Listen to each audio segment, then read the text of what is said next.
بسم اللہ الرحمن الرحیم فصل فی العزیمۃ والرخصۃ۔ بسم اللہ الرحمن الرحیم۔ احکام شرع کی دو قسمیں ہیں، یعنی کہ یہ دو حیثیتیں ہیں۔ ایک ہے ان کی حالت اصلیہ اور دوسری ان کی وہ حالت جس میں بندوں کے آزار ملحوظ ہوتے ہیں۔ احکام شرعیہ اصلی حالت میں اور احکام شرعیہ اس حالت میں کہ جس میں بندوں کے آزار ملحوظ ہوتے ہیں۔ یہ دو قسمیں احکام شرعیہ کی، تو اس لحاظ سے دو قسمیں ہو گئی احکام شرعیہ کی۔ پہلی قسم ہے یعنی جو اس کی حالت اصلیہ ہے، اس کو کہا جاتا ہے عزیمت۔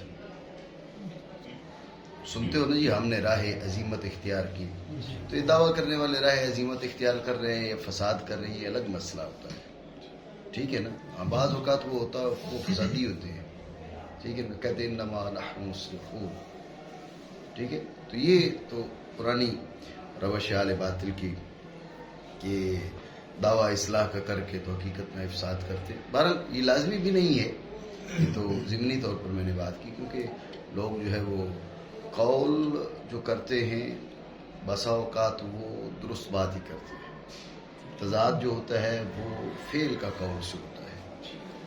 یہ کوئی نہیں کہے گا جی ظلم بڑی اچھی چیز ہے، یہ کوئی نہیں کہے گا ظلم بری چیز ہے، یہ کہے گا کرے گا ظلم، ٹھیک ہے بھائی۔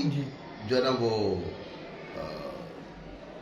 آپ اگر یہ پوچھ لیں ان سے، میں ابھی صبح میرے ذہن میں یہ بات چل رہی تھی کہ پوچھ لیں تو کہیں گے جی جو ہے نا حق مولا علی کے ساتھ، ٹھیک ہے نا، کہیں گے یہی۔ لیکن جو ہے وہ اس دور میں کسوٹی جو ہے وہ حضرت معاویہ رضی اللہ تعالیٰ عنہ، یہ گفتار یہ نہیں کہہ سکتے کہ حق مولا علی کے ساتھ نہیں، ننگے ہو جائیں گے نا، ٹھیک ہے نا۔ تو لہٰذا جو بندہ ظلم کو درست کرے تو ننگا ہو جائے گا کہ بھئی یہ ظالم ہے، تو کہے گا بھئی ظلم بہت بری چیز ہے، کرے گا ظلم۔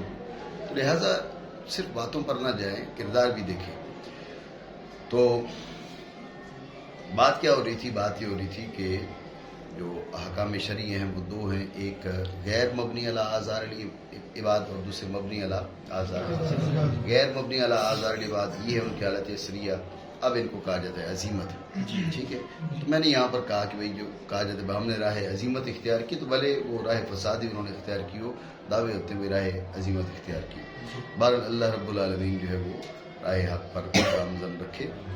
اور دوسرے ہیں مبنی علی آزار العباد، اسے کہا جاتا ہے رخصت۔ عزیمت کی بھی تقسیم فرما رہے ہیں اور رخصت کی بھی تقسیم فرما رہے ہیں، ٹھیک ہو گیا۔ یہ فصل ہے عزیمت اور رخصت کی۔ وہی فی احکام الشرع اسم لما هو اصل منها غیر متعلق بالعوارض، پڑھ دے۔ والرخصۃ اسم لما بنی علی آزار العباد۔ عزیمت کیا ہے کہ عزیمت کے ایک ہے لغوی معنی، یہاں پر عزیمت لغویہ سے بات نہیں ہو رہی۔ احکام شرع میں عزیمت کس کو کہا جائے؟ وہی فی احکام شرع، وہی فی احکام شرع، یہاں سے بتا دیا یہاں پر عزیمت سے مراد احکام شرعیہ میں عزیمت۔ ایک ازراہ لغت جو عزیمت استعمال ہوتا ہے اس کی اپنی حیثیت ہے، وہ الگ چیز ہے۔ احکام شرع میں عزیمت کس کو کہا جاتا ہے؟ اسم لما ہوا اصل من فی الاحکام شرعیت، اصل منہا یعنی اصل من الاحکام شرعیت، اصل فی الاحکام شرعیت۔ اسم لما ہوا اصل فیہا، جو ان میں اصل ہے، جو ان میں حالت اصلیہ ہے، غیر متعلق بالعوارض بآزار العباد، بندوں کے آزار، بندوں کی مجبوریاں، بندوں کی پریشانیاں، اس کا کوئی دخل نہیں ہے اس میں۔ ان کی جو حالت اصلیہ ہے وہ عزیمت ہے۔ عزیمت کے احکام شرعی میں عزیمت نام ہے اس حالت کا، اس شے کا کہ جو احکام شرعیہ میں اصل ہے اور عوارض اور آزار عباد سے تعلق کے بغیر۔ بات سمجھے نہیں؟ اب اس کے مقابلے کے رخصت اسم لما بنی علی آزار العباد، رخصت کے وہ ہے کہ جو بندوں کے آزار پر، بندوں کی مجبوریوں پر، بندوں کی ضرورتوں پر، بندوں کے عذروں پر مبنی ہے۔ بات سمجھے نہیں؟ آسان بات ہے مانا جائے۔ اور وہ یہ کمرجک ہے عزیمت، ٹھیک ہے۔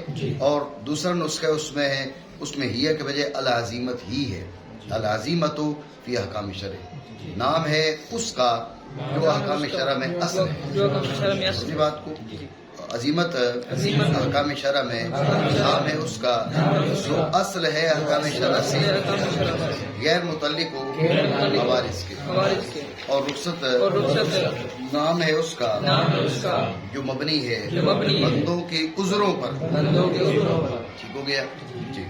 والعزیمت اقسام اربعۃ فرض وواجب وسنت ونفل.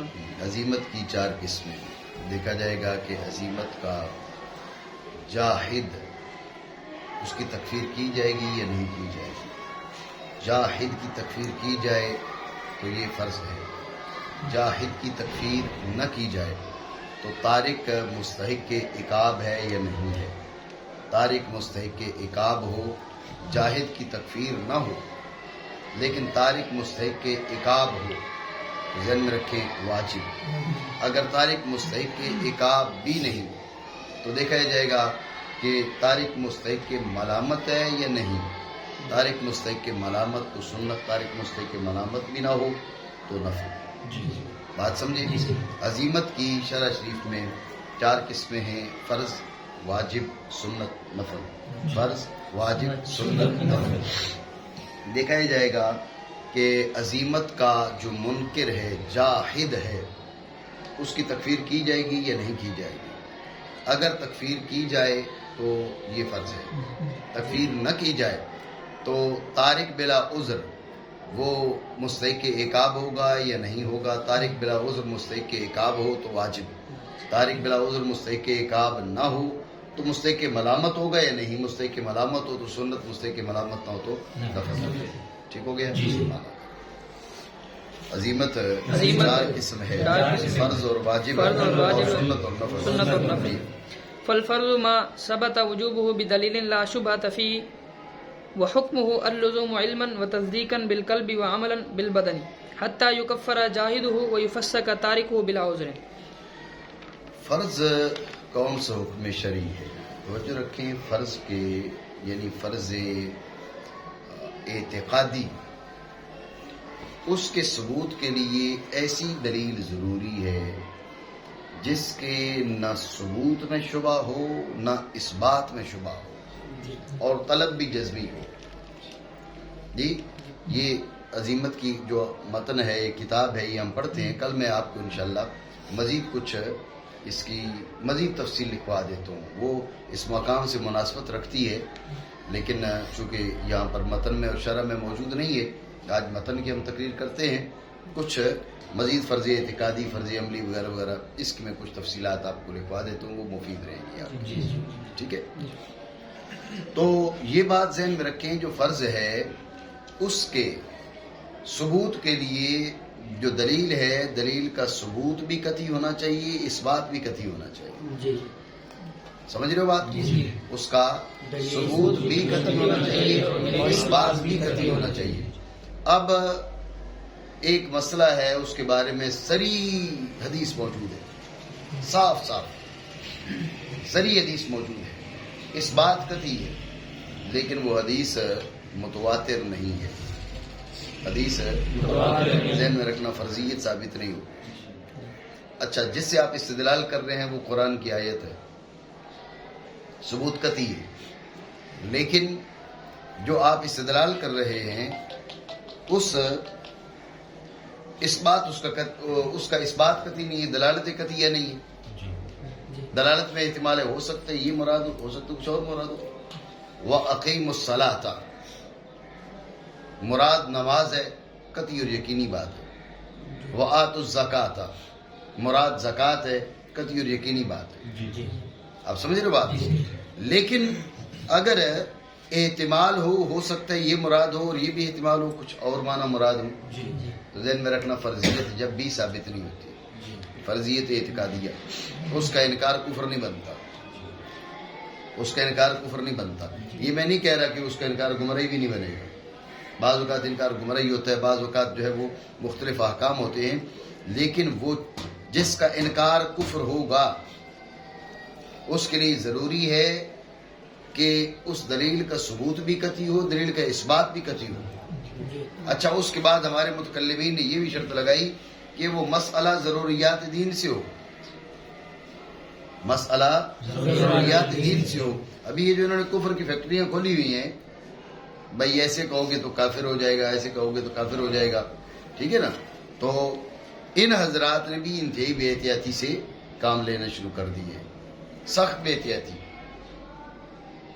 کفر کے لیے کسی کو کافر قرار دینے کے لیے یہ ضروری ہے کہ اس نے ایسی شے کا انکار کیا ہو جو معلوم من الدین ضرورتاً ہو، ضروریات دینیہ سے ہو.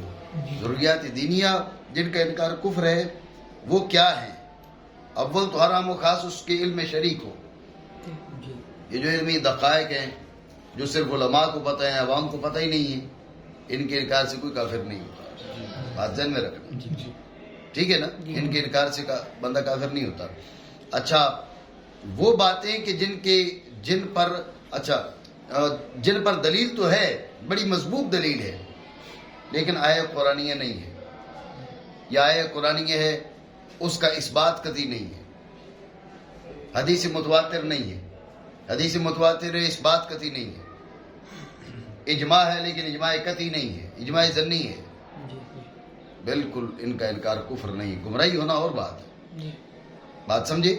تو یہ ضروری ہے کہ وہ معلوم من الدین ضرورتاً ہو، یعنی ایسی دلیل سے ثابت ہو جس کے نہ ثبوت میں شبہ ہو نہ اس بات میں شبہ ہو، اور اس کے بعد وہ ہر عام و خاص اس کے علم میں شریک ہو. اس کا انکار کفر بنتا ہے. بات سمجھے نہیں؟ ابھی انہوں نے جناب والا آپ سر کو ایسے ہی لائیں تو جب بھی کافر ہو جاتے تھے، ایسے ہی جب بھی کافر ہو جاتے، جو ہے نا وہ بے احتیاطی کی انتہا ہو چکی ہے. بہرحال بات کیا ہے؟ فرض کسے کہا جائے گا؟ فرض وہ حکم شرعی ہے جس کا ثبوت ایسی دلیل سے ہو جس میں کسی طرح کا شبہ نہ ہو. لا شبہۃ فیہ، لا فی ثبوت ہی ولا فی دلالت ہی، لا فی لا شبہۃ فیہ کا نا، لا شبہۃ فیہ، لا برائے نفی جنس، شبہ کی مکمل نفی، ثبوت میں شبہ بھی نہ ہو، اس بات پہ شبہ بھی نہ ہو. سمجھے بات کو؟ دلالت میں شبہ اور اس بات پہ شبہ ایک ہی ہوتا ہے. بات سمجھے؟ تو فرض کی تعریف خلاصہ پھر سمجھے. فرض وہ حکم شرعی ہے جس کا ثبوت، جس کا وجوب، یہ بھی ضروری ہے کہ طلب بھی جزمی ہو. میں انشاءاللہ کل آپ کو تعریفات کچھ اور بھی لکھوا دیتا ہوں. تو وہ حکم شرعی جس کا وجوب ایسی دلیل سے ثابت ہو جس میں کسی طرح کا کوئی شبہ نہ ہو، نہ ثبوت میں نہ اس بات میں. وہ حکم شرعی جس کا وجوب ایسی دلیل سے ثابت ہو جس میں کسی طرح کا کوئی شبہ بھی نہ ہو، نہ ثبوت میں نہ اس بات میں. وہ حکم شرعی جس کا ثبوت، جس کا وجوب ایسی دلیل شرعی سے ثابت ہو جس میں کسی طرح کا کوئی شبہ نہ ہو، نہ ثبوت میں نہ اس بات میں. بات سمجھے؟ تو اس کا مصداق قرآن کی آیت بنتی ہے، اس کا مصداق حدیث متواتر بنتی ہے، اس کا مصداق اجماع قطعی بنتا ہے. اس کے علاوہ کوئی ایسی چیز نہیں جس سے اس درجے کا فرض ثابت ہو. بات ذہن میں رکھیں، مانا کریں. تو فرض وہ حکم شرعی ہے کہ ثابت ہو اس کا وجوب ایسی دلیل سے جس میں کوئی شبہ نہ ہو. حکم کیا ہے؟ کہتے اس کا حکم ایک ہے اعتقاد کے لحاظ سے اور ایک ہے عمل کے لحاظ سے. اعتقاد کے لحاظ سے یہ ہے کہ تصدیق بالقلب، علم اور تصدیق بالقلب کے لحاظ سے ایک لزوم یہ ہے، ضروری ہے کہ اس کی تصدیق قلبی کی جائے، ضروری ہے کہ اس کی اور عمل کے لحاظ سے ضروری ہے کہ بھئی اس پہ عمل کیا جائے. ٹھیک ہے؟ یعنی دو حکم ہو گئے نا، اللزوم علما و تصدیقا بالقلب. ٹھیک ہے؟ اعتقاد رکھنا بھی ضروری ہے، وعملا بالبدن، اور عمل کرنا بھی ضروری ہے. بات سمجھے نہیں سمجھے؟ ٹھیک ہو گیا؟ اللزوم علما و تصدیقا بالقلب، ایک لزوم ہے علم و تصدیق کے لحاظ سے، دوسرا لزوم ہے عمل کے لحاظ سے. تو دونوں لحاظ سے دونوں لزوم ہے اس میں. بات آپ سمجھ رہے ہو نہیں سمجھے؟ ٹھیک ہے، مانا کریں. حکم اس کا لزوم ہے ازرائے علم اور تصدیق بالقلب اور ازرائے عمل بالبدن. توجہ ہے آپ کی؟ اللزوم علما و تصدیقا. تو آپ سوال کر سکتے ہیں جب علما کہہ دیے تو تصدیقا کہنے کی کیا ضرورت ہے؟ علمن کہہ دیا تو تصدیقاً کہنے کی کیا ضرورت ہے؟ تو اس کی وجہ سمجھیں کہ علم دو قسم کا ہے، ایک ہے اختیاری اور ایک ہے غیر اختیاری. جب کہا نا اللزوم علمن، اللزوم یہ تو عام تھا، از خود تمہیں اس کا جو ہے نا وہ لزوم حاصل ہو گیا، علم از خود حاصل ہو گیا. تمہاری اپنی مرضی اور انقیاد قلبی جسے بولتے ہیں، تسلیم قلبی، قلب کا جھکاؤ، جسے اور سادہ لفظوں میں کہو بھئی ماننا. ایک ہے جاننا، علم ہے جاننا، اور انقیاد قلبی ہے ماننا. جاننا ایمان نہیں ہے، صرف جاننا ایمان نہیں. یعرفونہ کما یعرفون ابناءہم، جانتے تھے نا؟ جی جانتے تھے، لیکن کیا ہے، ایماندار نہیں تھے. ایماندار کے لیے کیا ضروری ہے؟ وہ مانے بھی، تسلیم قلبی بھی ہو، اسلام ہو، انقیاد قلبی ہو، سر جو ہے نا وہ دل آگے جھک جائے بھئی جو یہ جو ہے وہ ٹھیک ہے. اسے ہم بولتے ہیں ماننا. نہیں سمجھ رہے بات؟ ٹھیک ہے نا؟ تو علم چونکہ عام ہے اور وہ کافی نہیں ہے، جاننا عام ہے وہ کافی نہیں ہے، اس لیے تصدیقاً بالقلب کہا بھئی تمہارا جو علم اختیاری ہے وہ ضروری ہے، یہ ماننا بھی پایا جائے. بات سمجھے ہو نہیں؟ ٹھیک ہے، مانا حکم اس کا لزوم ہے ذراہ علم اور تصدیق بالقلب. ہاں تو عمل بھی ضروری ہے، لیکن یہ ذہن میں رکھنا عمل بالبدن تب ہوگا جبکہ وہ اس کا تعلق اعمال سے ہو. اگر وہ اعمال سے نہیں ہے تو پھر اس کا حکم یہ نہیں ہے کہ جب وہ عملیات سے ہے ہی نہیں، باب اعمال سے نہیں ہے تو عمل کیسے کریں گے؟ بات سمجھے نہیں؟ اور عمل بدن سے. تو ایک حکم ہے علماً و تصدیقاً بالقلب، دوسرے عمل بالبدن. علماً و تصدیقاً بالقلب، اس پر کیا متفرع ہوگا؟ یکفر جاہدہ، حتی یکفر جاہدہ، اگر کوئی انکار کرے تو اس کو کافر قرار دیا جائے گا. سمجھے بات کو؟ وہ کہتے میں نہیں مانتا، سمجھے بات کو؟ وہ کہتے میں نہیں مانتا تو اس کو کافر قرار دیا جائے گا. سمجھے؟ اب عمل بالبدن، عمل نہیں کرتا، کہا اب اس کو فاسق قرار دیا جائے گا. کیا قرار دیا جائے گا؟ فاسق قرار دیا جائے گا. بات سمجھے نہیں؟ لیکن یہ ذہن میں رکھنا کہ فاسق تب کہیں گے جب ترک بلا عذر ہو. ترک اگر ترک کسی عذر سے ہو تب فاسق قرار نہیں دیا جائے گا. بیچارے سے نماز رہ گئی، بیمار تھا، اٹھ نہیں پایا جی، نہ وضو کر پایا نہ تیمم کر پایا جی، تو اب اگر اس سے نماز رہ گئی، بعد میں قضا کرنے کا ارادہ بھی رکھتا ہے، اب یہ عذر ہے یا کوئی اور مسئلہ کسی وجہ سے کوئی اس کا فرض ادا نہ ہو سکا، تو لیکن عذر ہے، تو عذر کی حالت میں اگر چھٹ جاتا ہے اب فاسق فاجر قرار نہیں دیا جاتا. بات سمجھے نہیں؟ حتیٰ کہ کافر قرار دیا جائے گا اس کا منکر اور فاسق قرار دیا جائے گا اس کا بلا عذر تارک. کسی عذر سے اگر چھوڑا تو فاسق بھی قرار نہیں دیا جائے گا. بات ذہن میں رکھیے. ٹھیک ہو گیا؟ جی. والواجب ما ثبت وجوبه بدلیل فيه شبهة، بس چل پڑ دیا. وحكمه اللزوم عملا بالبدن لا علما على اليقين حتى لا يكفر جاهده ويفسق تاركه إذا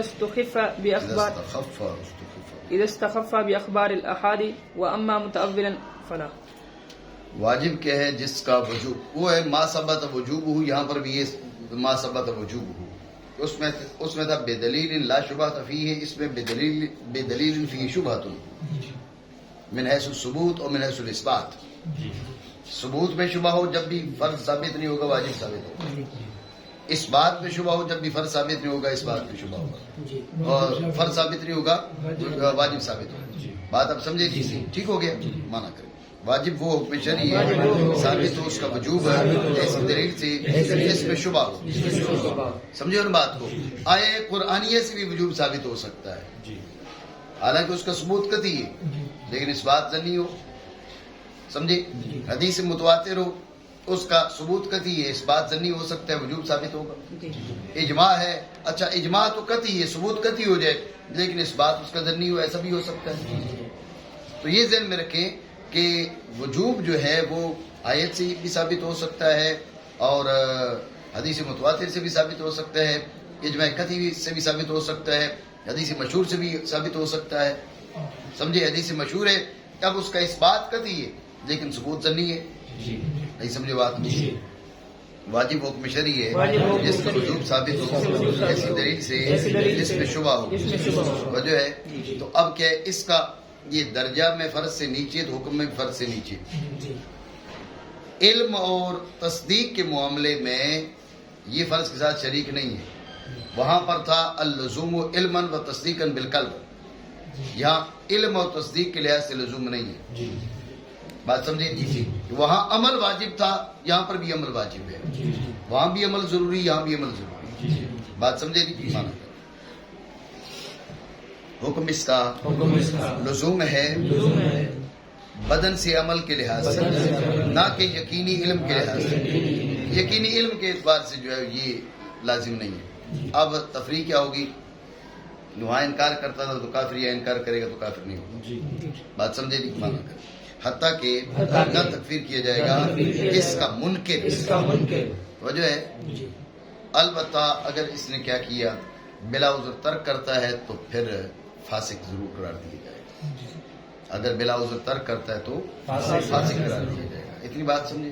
یہاں ایک اور بات سمجھے، ایمان کر لے پھر مزید بتا. اور فاسق قرار دیا جائے گا اس کا تارک، مطلب بلا عذر، بلا عذر چھوڑے تو پھر فاسق ہے، ورنہ فاسق نہیں ہے. اتنی بات سمجھیے.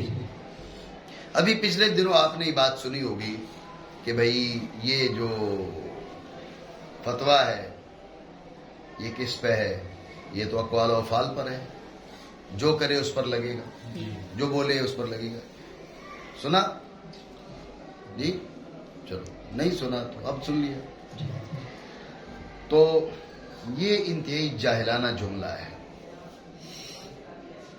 ٹھیک ہے، یہ جاہلانہ جملہ ہے. اس کی جاہلانہ جملہ ہونے پر لا تعداد قرائن اور دلائل موجود ہیں شرع شریف کے اندر. یہاں پر چونکہ ضمنی طور پر بات آئی ہے، میں تمہیں اس کی طرف اشارہ کر رہا ہوں. آپ پہلے مسئلہ سمجھو. جو آدمی واجب کو چھوڑ رہا ہے، جو واجب کا ترک کر رہا ہے، اس کی دو حیثیتیں ہیں.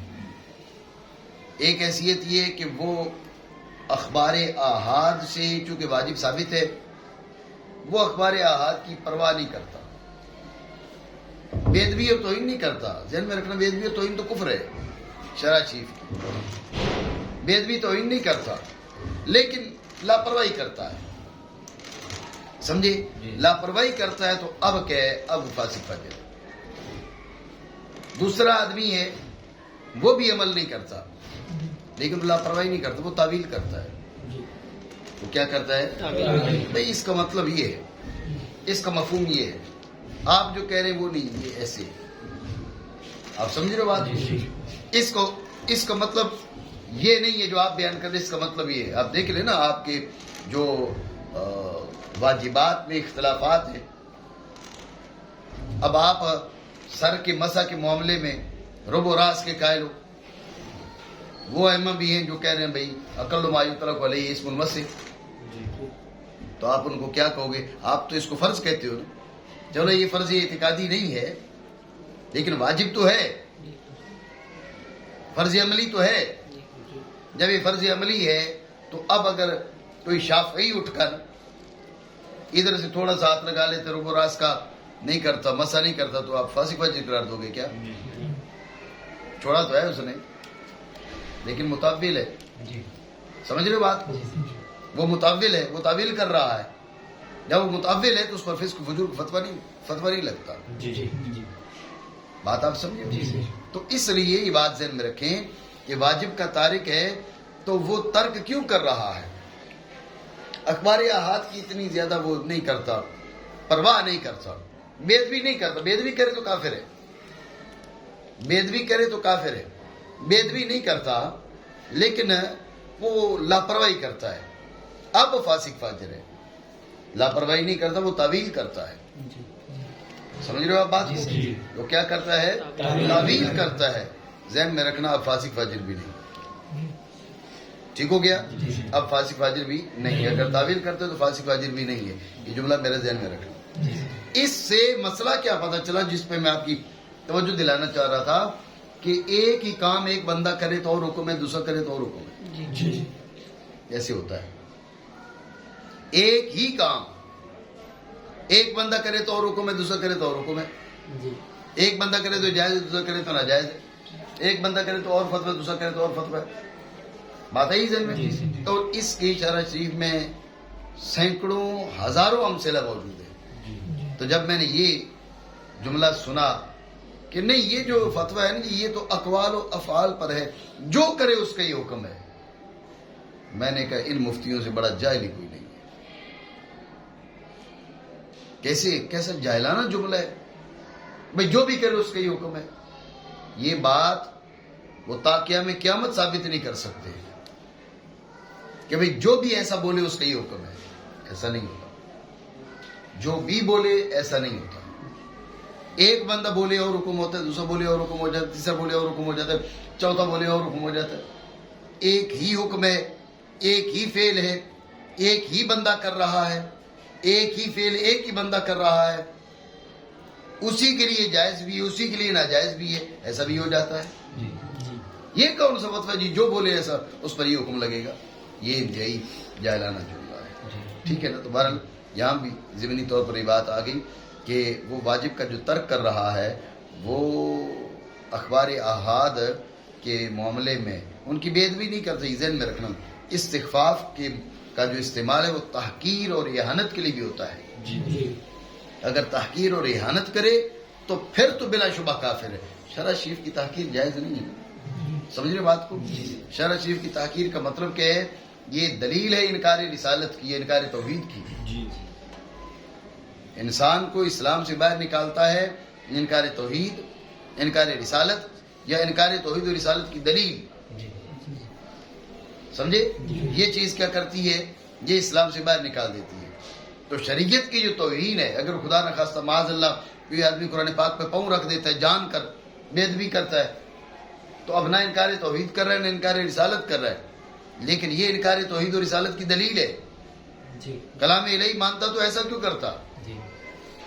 سمجھ رہے ہو؟ کہ میں اللہ کو ایک مانتا ہوں، حضور کو اللہ کا رسول مانتا ہوں، یہ کیا کر رہا ہے؟ سمجھ رہے ہو بات کو؟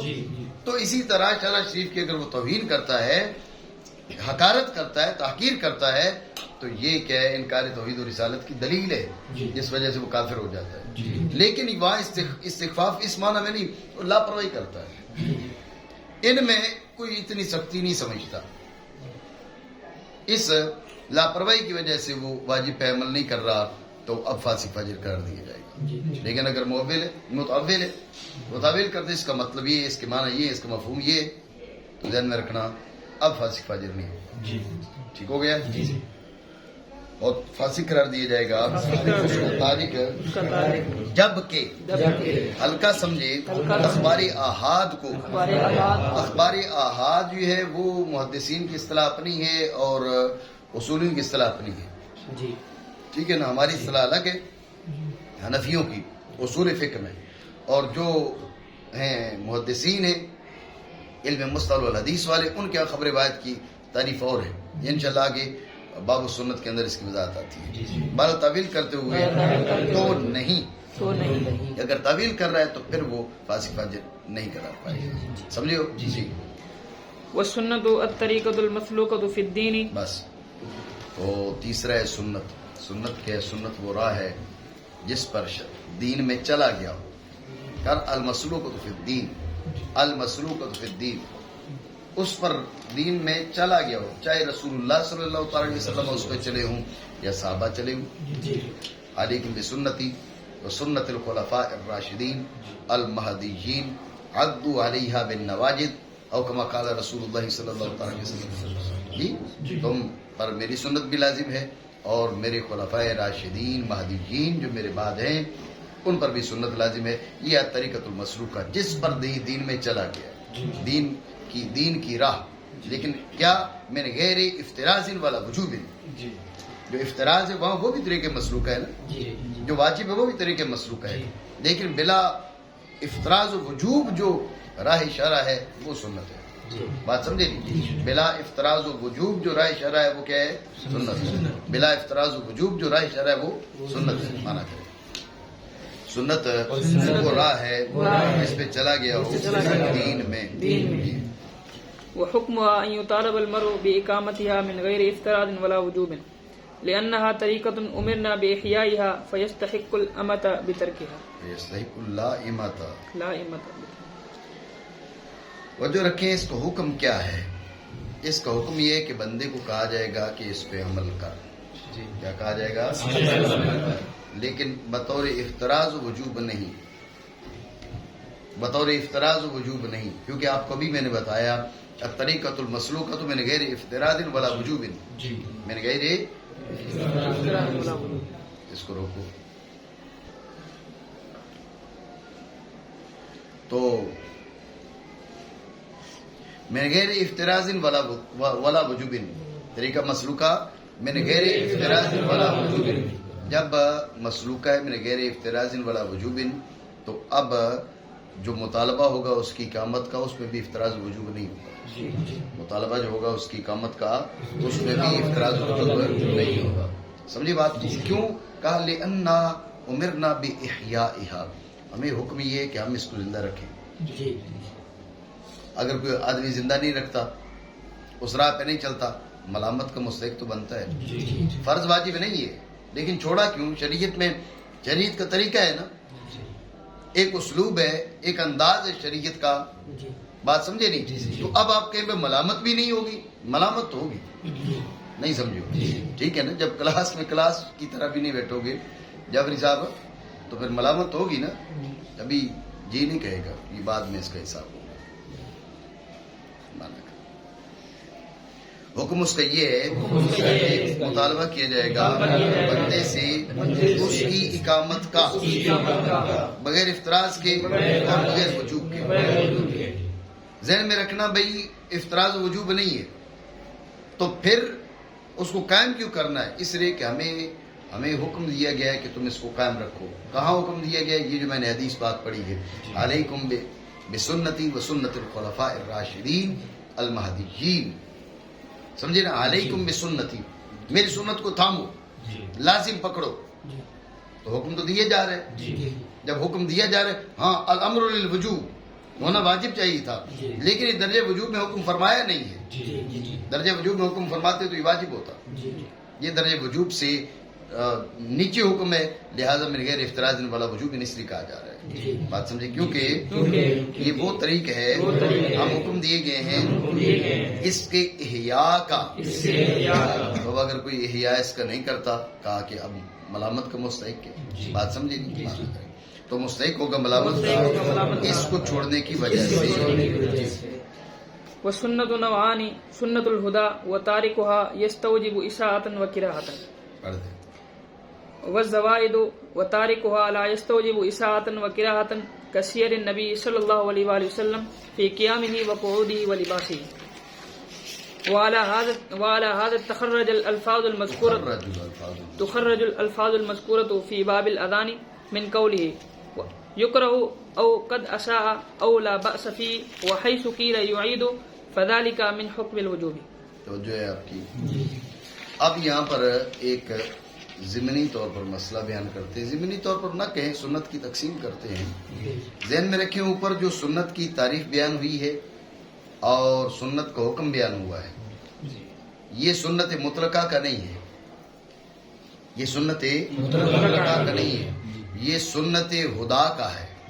جس کا ہے؟ سنت ہدا کا. بل مطلقہ جو سنت مطلقہ ہے اس کی دو قسمیں، سنت ہدا اور سنت زائدہ. سنت ہدا اور سنت زائدہ. اوپر جو تعریف ہوئی ہے اور جو حکم بیان ہوا ہے وہ سنت ہدا کا ہے. جسے آپ آسان لفظوں میں کہہ سکتے ہیں سنت موقدہ. سنت موقدہ. سنت ہدا کا یہ حکم ہے کہ اگر اس کا ترک کرتا ہے تو اس کی ترک کی عادت بنا لیتا ہے، تو اب کیا ہے؟ اس کو ترک کرتا ہے تو مستحق ملامت ہے.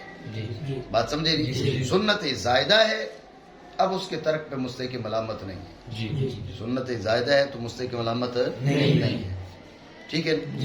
سنت زائدہ کی مثال کیا سمجھو؟ سنت زائدہ کی مثال سمجھو آپ علیہ الصلوۃ والسلام کے قیام کے معاملے میں، قعود کے معاملے میں، اٹھنا بیٹھنا، پہننا اوڑھنا، اس لحاظ سے جو آپ علیہ الصلوۃ والسلام کی سنن شریفہ ہے، آپ علیہ الصلوۃ والسلام کا اس انداز میں لباس پہننا، بھئی آپ علیہ الصلوۃ والسلام نے تہمت پہنی، ازار پہنا، قمیص پہنی، سمجھے بات کو؟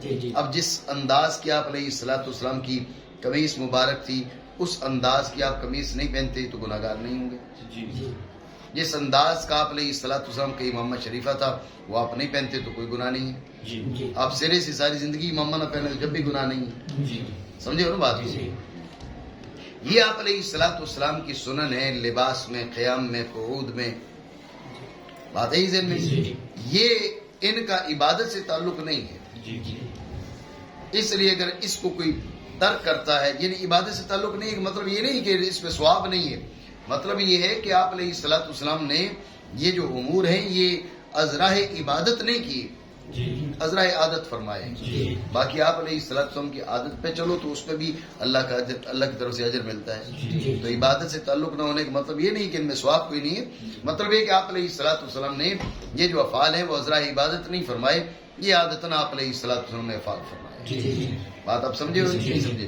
تو سنت مطلقہ کی دو قسمیں ہوگی، سنت خدا اور سنت ہدایہ، سمجھو بات کو؟ سنت دو نو ہے، سنت خدا۔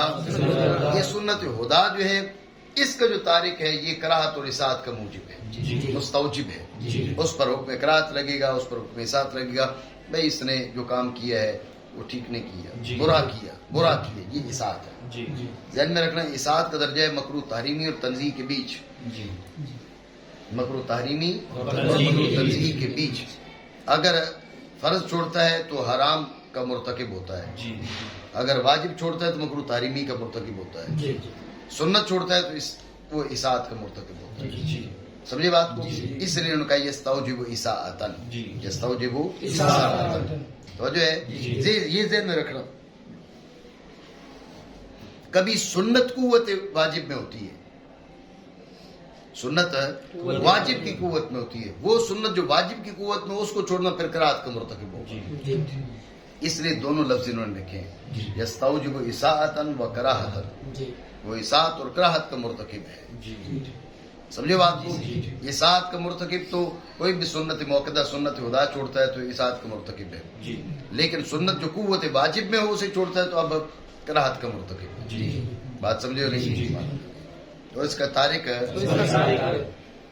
واجب کرتا ہے، مستحق ہوتا ہے اصاعت اور کراہت کا، اور سنت زوائد ہے اور ان کا تارک نہیں مستحق ہوتا اصاعت کا اور کراہت کا۔ اب سنت زوائد کی کوئی علامت، کوئی پہچان وہ بتا رہے ہیں، جیسے آپ علیہ الصلوۃ والسلام عادات شریفہ، کھڑے ہونے میں، بیٹھنے میں، پہننے میں، اب آپ دیکھیں نا، ہم نے جو آپ علیہ الصلوۃ والسلام کی جو عادات شریفہ ہیں، پہننے میں، اوڑھنے میں، بچھونے میں، اس کی اہمیت ہم نے سمجھ لی اور بنیادی فرائض ہم نے چھوڑ دیے، ٹھیک ہے نا جی؟ یہ سنت ہے اور یہ ایسے ہے، اس کو ایسے کرنا ہے، ہم نے یہ یوں ہے، مستحبات کے پیچھے اتنا ہم پڑے کہ ہم نے فرائض کو چھوڑ دیا، بنیادی فرائض ہم سے جاتے رہے، ٹھیک ہے نا؟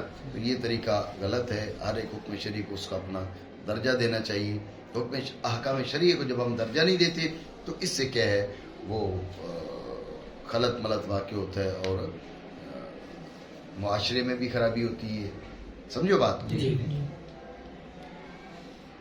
اب توجہ رکھنا، امام محمد رحمۃ اللہ تعالی علیہ نے الاصل کے اندر، مبسوط کے اندر، باب اذان میں کبھی فرمایا یکرہ، کبھی فرمایا قد اساء، کبھی فرمایا لا بأس بہ، کبھی فرمایا یعید۔ اب اذان تو سنت ہے نا جی، سمجھ رہے ہو بات؟ اذان تو سنت ہے، اب سنت ہے تو کیا فرما رہے ہیں؟ کبھی یکرہ کہہ رہے ہیں، کبھی قد اساء کہہ رہے ہیں، کبھی لا بأس بہ کہہ رہے ہیں، کبھی یعید کہہ رہے ہیں۔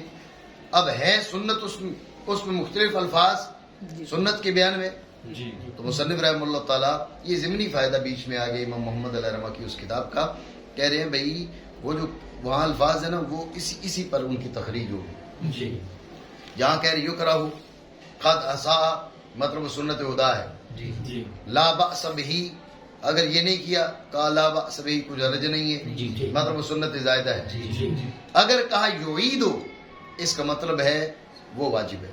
جی نہیں سمجھو بات، جی، اسی جی. معنی کریں. اور اسی پر تخریج کی جائے گی ان الفاظ کی جو مذکور ہیں باب اذان میں امام محمد کے اس قول سے یقرأ یا قد اساء یا لا بأس بہ، اور جہاں کہا یعیدو تو یہ وجوب کے حکم سے. یا کہ پھر پڑھ لیتے ہیں مزید، کل اس کے ساتھ پڑھ لیتے ہیں انشاءاللہ. ٹھیک ہے.